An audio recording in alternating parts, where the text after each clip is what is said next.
crise dos Estados Unidos, os valores democráticos, a crise institucional,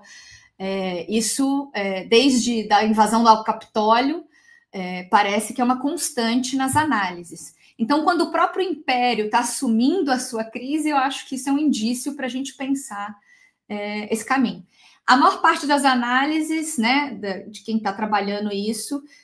tem como marco a crise de 2008, que não teria sido só uma crise dos bancos, mas teria sido uma crise da narrativa, da própria ideia de self-made man, da construção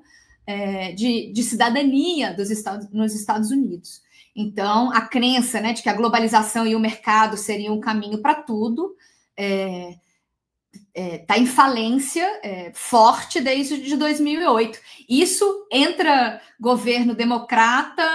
sai governo democrata, entra governo republicano e por aí vai. Então, essa crise moral e simbólica do neoliberalismo é uma coisa que eu tenho estudado recentemente, e sem querer ser chata, porque às vezes a gente participa dessas lives e cita um monte de historiadores ou um monte de pensadores, mas eu tenho lido a Wendy Brown, eu tenho lido a Nancy Fraser, por exemplo, para pensar essa crise de fé na ordem neoliberal. Eles estão falando sempre em vestígios, em ruínas do neoliberalismo, e tem, né, boa parte dessa literatura está falando que tem uma perda da autoridade moral e do imaginário progressista nos Estados Unidos,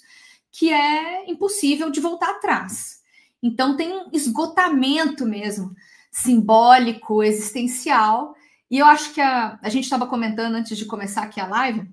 esse final de semana, na maior parte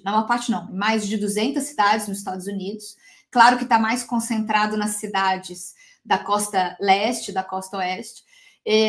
teve os protestos, né, contra, eles estão usando o movimento, em inglês é No King's March, né, protesto sem reis, para se referir ao Trump, ao despotismo, né, ao governo autoritário do Trump, mais de 7 milhões de pessoas nas ruas.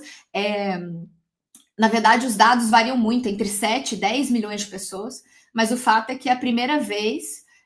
na história dos Estados Unidos,